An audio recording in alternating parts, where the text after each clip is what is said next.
Greetings, friends. It feels like every day there's tons of new information coming out about 10th edition. It's going to be the best edition of Warhammer 40,000 we've ever had. So make sure you watch to the end of this week's video. Thanks for being here, and let's get into it.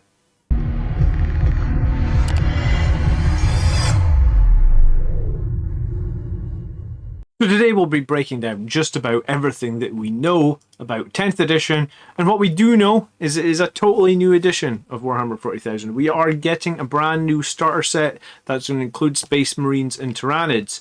They're going to make it that you need to carry less books. They're going to possibly do quick reference cards similar to Age of Sigmar, which you can either get digitally at the start of the edition or you'll be able to purchase physically. Your current codexes, unfortunately, will be no longer valid. So I said last week you should try and recycle them if you can, if you don't want them anymore. But they are still useful for any lore or any short stories that may be in them. Any data cards that you have for the previous edition will also be obsolete. However, for now, boarding actions will use the 9th edition rules. So it's worth hanging on to your Arcs of Omen chapter approved book if you're going to be playing boarding actions. Boarding action videos coming up on the channel in the next couple of months. I have just finished or started commission for the train. Over the last 2 years, I'm sure you guys are aware that they've released a bunch of combat patrols. All those combat patrols have been balanced against each other, so that if you did buy any of those combat patrols, you should be able to play straight away. And they're balanced against each other. So we always talk about the Blood Angels Combat Patrol not being very good and that you should buy the Dark Angels Combat Patrol. I guess if you did that and you painted everything in it, then you have the start of a Dark Angels army. I'm not sure it'll matter, but I mean, the Lion is coming out, so maybe it will matter. Some people might want to play Dark Angels. So that's an option if you did buy that Combat Patrol or any other Combat Patrol. They've also said a couple of times Universal Special Rules will be returning, and that vehicles and monsters will continue to degrade. Just expect them to be much more difficult to take down. And the new edition is releasing this summer, so that's a bunch of information. Not much new there, but we are going to cover everything that is coming out, keep you guys all up to date. Next, they talked a lot about how you build these new detachments. So, I've read the article, I've tried to condense it down, and I've got some questions. So maybe some of you guys will answer the questions in the comments, or maybe we will just speculate.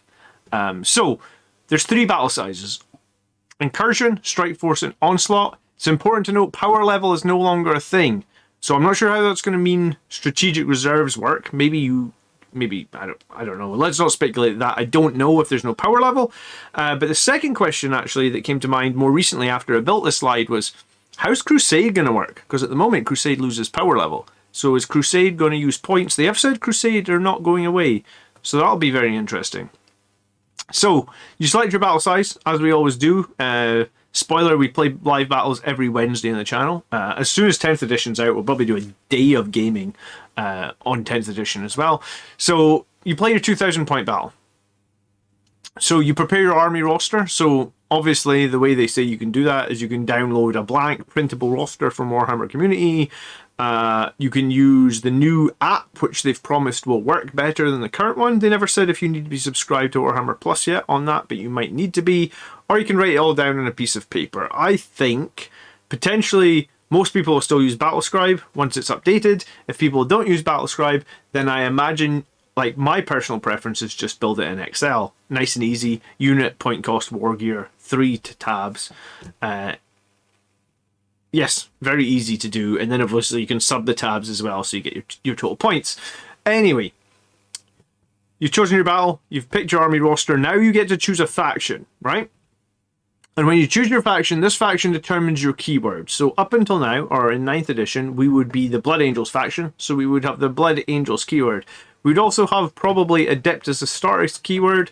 So we kind of had 2. And they also said allies are rare. So assuming you're playing competitive play, you're not going to have any allies. You're going to be like a single keyword faction. However, auxiliary sports such as Freeblade Knights or Agents of Imperium, they're still going to be valid, is what I gleaned from the website. They kind of had stars, you know, and then at the bottom of the article they say that. So it sounds like if you were including some knights or Agents of the Imperium or anything like that, that should still be valid. However, you're a single faction and everything will share the faction keyword, which really makes it interesting if we start talking about epic heroes, which we're going to come to in a second. Your detachment rules. So once you've selected that keyword, this is going to give you like a set of detachment rules for your army. And these include your enhancements, stratagems, and unit restrictions. From what I can gather, enhancements are now an amalgamation of warlord traits and relics, and it mentioned that you can have up to 3. So I assume that there's less of these to pick, and you can like pass out 3 of them army-wide. Maybe they're less restricted. It sounds like maybe you're not able to give multiple ones to the same character anymore. We won't know fully, but that's what I feel like. And I don't know if they'll let you give any to named characters. I've been saying for a while it'd be better if the named characters have more flexibility, in that, like, I think Heroic Bearing is a terrible warlord trait for Dante. Let's hope there's more. Let's hope there's more. I don't know what. This is just the information we have, and I'll keep covering it, and I'll try and keep you up to date.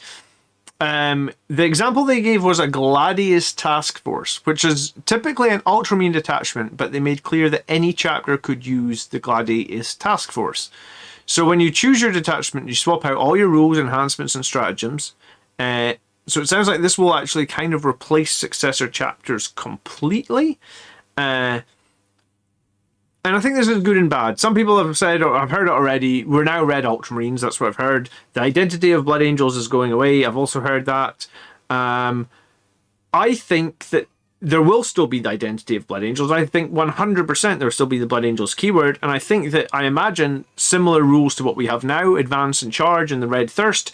I think there will be purists within the community. These are the people that are saying Blood Angels' identity has disappeared, that will still play pure Blood Angels. I think, to begin with, I'll probably still play pure Blood Angels. I never ran anything but pure Blood Angels to a tournament in 9th edition, despite playing some games as successors, despite playing some games as Black Templars. I suppose you could argue, I did have one of my Blood Angels lists have Gilliman in it, and I did do a Blood Angels detachment with Knight, so technically I had some other stuff, but primarily I was using Blood Angels, Red Thirst, chapter tactic, chapter rules. What this, I think, will help with is armies that get shafted. Now look at Imperial Fists. Imperial Fists have had a 27% win rate almost this entire edition. They have been unplayable unless you're just a glutton for punishment. I don't know anyone that would have gone to a tournament and had fun with Imperial Fists in 9th edition. And towards the end of Arcs of Omen, Blood Angels have dropped to like a 41% win rate. I imagine they're going to cover that in the next Meta Watch article, that we are on a terrible win rate. And I think if they do this, then hopefully what that will mean is there'll be more drive for Games Workshop to balance these chapters. If everybody, even Blood Angels players, are going Gladius Task Force, it'll be very obvious very quickly, hey, Gladius Task Force is too good, or the other ones are not good enough. So I think this will let you, hopefully, I imagine, I could be wrong here, and I hope I'm not wrong, I imagine there will be at least 2 for sort of each type of Marine army. Like a Marine army that's in Devastator Doctrine, maybe there's 2. A Marine army that likes to play in Tactical Doctrine, maybe there's 2. There's a Marine army that likes to play in Assault Doctrine, maybe there's 2. What I think this might mean, and I've said this at the bottom of the slide, what if Red Thirst is in a place where it's getting countered in the meta, for example? Like I always complain, let's say the meta is full of an army that has like transhuman to 4s. So Red Thirst becomes worthless because everybody you run into is just transhuman on 4s and you get no benefit from your chapter tactic. Well, does that mean you can switch to another chapter tactic, potentially like the White Scars chapter tactic, which means you can advance and charge?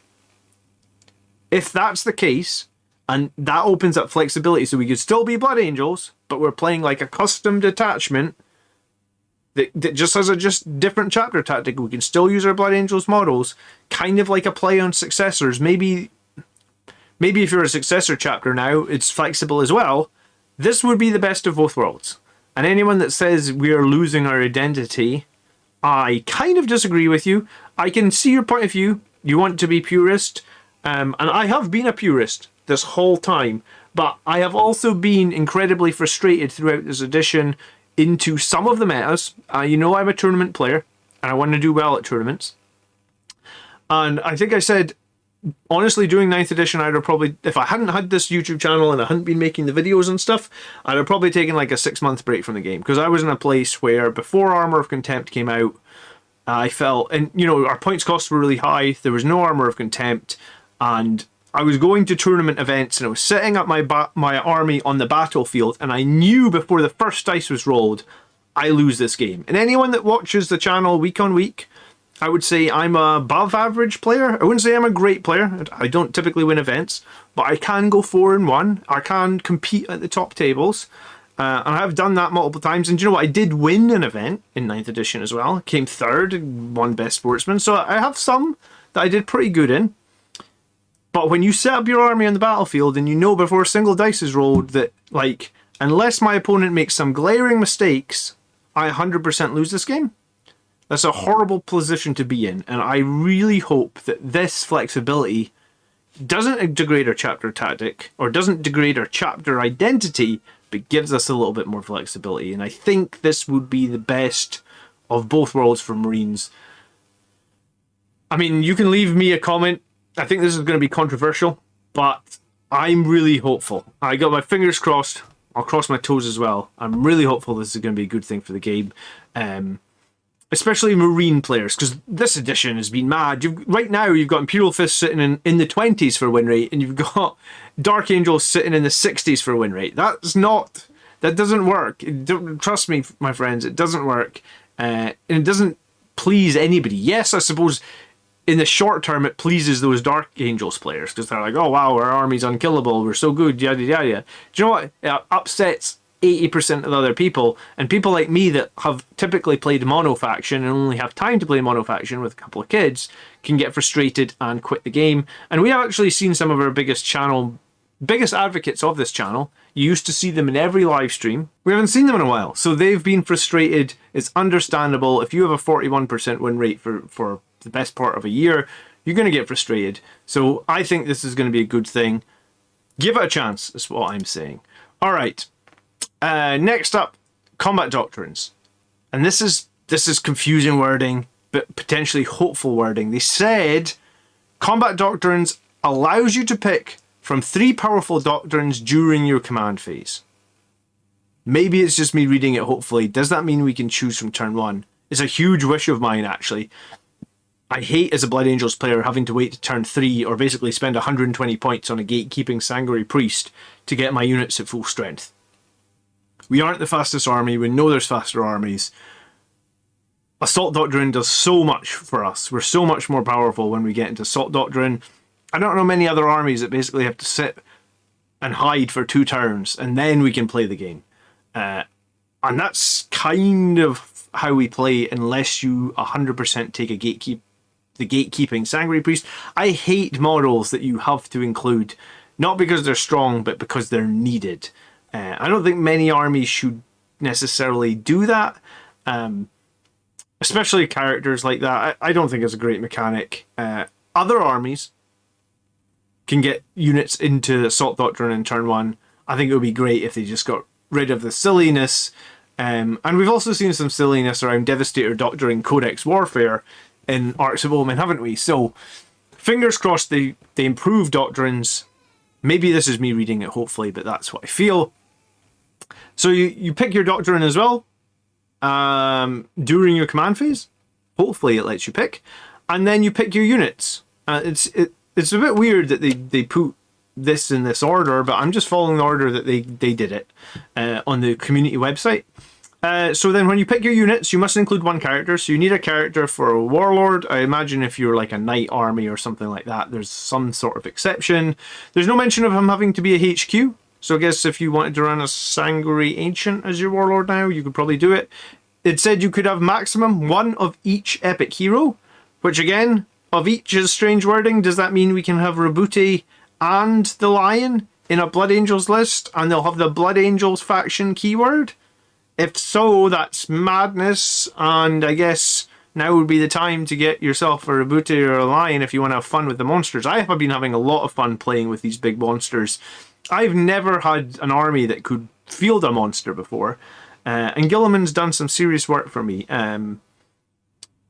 Yeah, you'll see him on a bunch of my battle reports as of late. I've really enjoyed running Gilliman. However, my version of Gilliman is a Custodes Dreadnought, and he's called Roboto Gillinaut, because that is a cool name.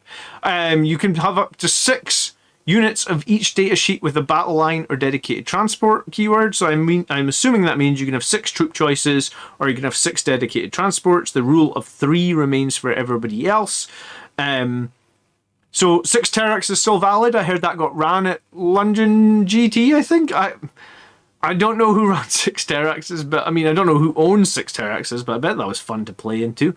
And then each character can have 1 enhancement, and you can have 3 in total, and they must all be different. So that's what I think Warlord traits and relics have become. It sounds like there'll be a lot less choice as well. So maybe you'll have about 6 to choose from. You can have up to 3. I don't see anything that costs about them costing CP or anything, but I mean, maybe we've not seen that. Maybe they do still cost CP. I guess we'll find out. And then finally, pick your Warlord and he gets the Warlord keyword. I assume some units will still have like abilities such as like the Sangre Guard where they get +1 to hit when they're within 6 of the Warlord, so I guess that's why you still pick your Warlord. And then obviously for Assassinate and stuff like that. So this is everything that they said about the detachments and how they're changing. I'm very hopeful. I think it's for the best. I hope it doesn't upset anybody, and I hope everybody gives it a fair shot. That's where I am at with this. I think 9th edition has probably been the best edition of 40k we've ever had in terms of game balance, but there's still a bit to go. In terms of like, there is a lot of factions in the game. You know, like there's probably like 12, 15 factions. And then obviously if you include all the chapters of Marines and all the sub-factions of all the other races, you're probably up to like 50 variants before you even know it. So I think having, and I guess this will be the same, like if you were a Sisters of Battle list, you'll pick between like Argent Shroud and Bloody Rose. And, you know, and if you were an Orc list, you would pick between what, I forget the names of the orcs. What were the stupid ones that had the transhuman?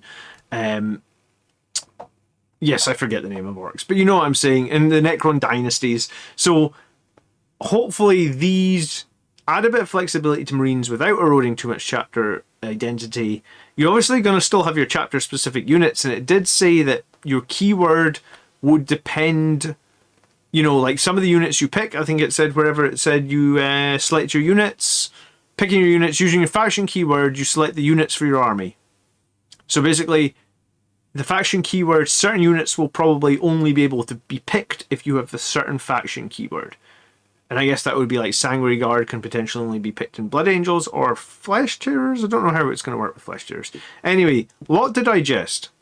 Let me know in the comments below what you think. And if you're enjoying today's video or you want to see more about upcoming changes to Warhammer 40,000, then please subscribe to the Blood Angels Commander channel, like this video, share this video with a new Blood Angels player. We're going to be here every week helping you out.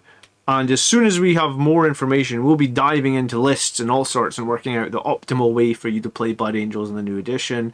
I have a bit of a proven track record in that, like, I've helped a lot of people on this channel get better. I've had a lot of positive comments. So I'll be here, and I'm always here to I do a live army list show, so that will obviously transition into 10th edition as well. So think about liking or subscribing. I appreciate it. Okay, moving on. Other new stuff that we saw this week. We saw a Lieutenant with a Tyranid shoulder pad. Now, this is a Primaris Lieutenant. In fact, it's a Phobos Lieutenant, I think. But, I mean, we already have 50 million Primaris Lieutenants. So when I look at this guy, I see that he's got a Combi Flamer here, and he's got paired combat blades. Well, paired combat blades are only 1 AP with 1 damage, so that's not that exciting. A Combi Flamer is cool, but I can't see any real reason to run it. Obviously I'm holding out for jump units. I want Primaris units with jump packs. We haven't seen any of those yet, but we have seen that there is one coming in that video game, Space Marine, which who knows if we're getting one in the board game. But what's interesting is this guy has a Tyranid shoulder, and the little bit that they talked about was like Tyranid armor is resistant to acid, and so this is why this guy is using it. But I can't see it having, I actually can't see it having any rules. I can't imagine that it has rules. They have got this idea that we're fighting Tyranids and there might be some pretty customizable, cool bits of armor pieces with Tyranids, and obviously standing on a bit of a dead Tyranid as well. I mean, that's all good, but I think we already have a Lieutenant. We already have one with a Storm Shield and a Volkite pistol, and a Mastercrafted Power Sword, which we got with the Indomitus box. I can't see how this guy is going to be better than that guy. A Combi Flamer isn't going to make up for the Storm Shield with Invulnerable Save and the 2 damage Mastercrafted Power Sword.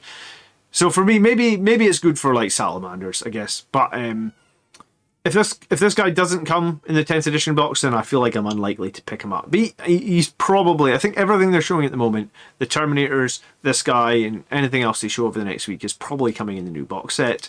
They showed off the Intercessor's datasheet, and they talked about objective control being different now. So we know Intercessors are troops, and as troops, I guess they have OC2, which means one of those guys basically counts for 2 if they're standing on a battlefield objective. Now, we did just get a leak of Terminators, and they showed OC1. So what that potentially means is, if you only have 1 troop model on an objective now, you're not holding it against 3 elite models. And I think that's the thing that used to happen with Blood Angels. So this is actually kind of a buff for us. We would jump onto an objective with 5 Sanguinary Guard. There'd be 5 troops there. Maybe we kill 4 of them. 1 somehow survives, but they still hold the objective because they have that 1 guy who's OBSEC. Well, in that case, let's assume that their 1 troop kills 1 Sanguinary Guard. They now have OC2. We have OC4 because we've got 4 Sanguinary Guard on the objective, and that's our objective. So that's going to be really interesting. That makes Sanguinary Guard better, assuming that they still have the ability to heroic intervene. That makes them kind of really good. So, yes, they showed off this new. So what else is new with the Intercessor? Well, nothing else changes here, except leadership is now done on 2d6, and it's now going to be known as something called Battle Shock. And if you fail a Battle Shock test, which is you roll less than 6 on 2 dice, because they said this is equivalent of about Leadership 8 that it was before, then during the command phase, they're going to struggle to capture objectives, use stratagems, or fall back. Struggle to capture objectives, I imagine, means they're going to like half their OC value if they fail a leadership test. Beyond that, I don't know what else that means. I guess we'll find out. Maybe stratagems cost double. Maybe they have to roll to try and fall back. I don't know how, Space Marines have that rule, or they had a rule. They know no fear. It keeps getting changed. It was really good when you could reroll morale tests. Then it was different. Now there's no mention of it, so I actually don't know what's happening with the no fear. But leadership has changed. Objective control has changed. They also showed some weapon profiles. And they showed like a bolt pistol, which is obviously a pistol. So it looks like we still have weapon types such as like pistol, rapid fire, etc. And they said that you still need to roll strength versus toughness as standard. So, okay. We also know that AP is coming down. By having the weapon profiles baked into the cards like this, it may mean that they can balance a single weapon without having to change the unit. For example, they could suddenly make bolt pistols BS2 if they feel they do no damage. Hey, hello, Games Workshop, bolt pistols do no damage. But regardless, they could make a change here. In some ways, this makes things a little confusing for me in that squad leaders used to get +1 attack for a squad. So now it just looks like every model gets the same number of attacks. So I guess I got questions, and I guess we'll find out. Does that mean that squad leaders are gone? I guess leadership is uniform against the squad now because we don't have a separate value for the sergeant having more leadership. So, I mean, I guess that means pulling off models that die is less critical. You can just take any model. I guess that maybe speeds up the game a little bit. But I hope this will make it easier for them to fix some of the underpowered weapons, and hopefully this will make it easier for them to add some new weapons.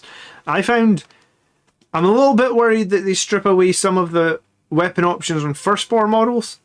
I guess we'll find out about that. I feel that some of the Primaris models are a bit bland, such as like Outrisers and Cursors, Death Company Intercessors. Very few weapon options. You can't really have much fun customizing the squad. They feel more like Legions and Horus Heresy, where everything is just the same. And I get that they've kind of said that is a bit in the lore, how in Gilliman's doing the Indomitus Crusade, but that's not my favourite. And I think that's honestly why a lot of people still love the Firstborn so much, is the customization. So this doesn't fill me with as much excitement as the first couple of slides in today's video, but let's hope. Let's hope that this gives them space to grow on some of the weapon options, and I guess this for sure means that they can balance badly performing units on a much better detail. For example, you know, like if they've got a unit that just isn't performing and no one's picking it, they could say, well, what if we just give it +1 to hit in this case, or what if we you know, give it +1 strength on this one weapon but not on this other option that everybody's picking in the meta. I'm not sure what else I can say on this. More information will follow. I just realised you can't see any of the detail behind me from that damn close combat weapon. I'll hide myself for a second. So strength 4, AP 0, 1 damage, same as the bolt pistol. Alright, so what's left to say? Well, bring on the summer. I'm obviously very excited. I think it's a great time to be a fan of 40k. There's obviously some concerns about 10th edition, but I honestly think they're focusing on improving the game. To a level probably where it's never been before. I'm going to cover as much as I can. More videos will follow. Feel free to ask any questions you have down below. As more information comes out, I can obviously answer questions to more abilities. If when 10th edition comes out, there's questions or videos that you feel that are really worth it, you can obviously leave me a comment for that. Thank you as always for reaching the end of this week's video. That means so much to me. I really think your support has been brilliant. Next week we're looking at Toughness 5 Terminators and all the shenanigans that will come out with that. And in the meantime, I'll see you in the Discord. Get painting your models. Get painting everything you have, because 10th edition is going to open up a ton of options. If you didn't catch my last week's video about how you can prepare for 10th edition, then I'm going to put a link on to it in the end card of this video. Make sure you check it out, because that'll let you know exactly what I'm doing to prepare for the next edition, which the summer will be here before you know it. It's sunny in Scotland. I know that's not something you say very often here, but it is indeed very sunny here. I hope you have a great weekend. I'll catch you in the next one. By the blood are we made strong, my friends. Peace.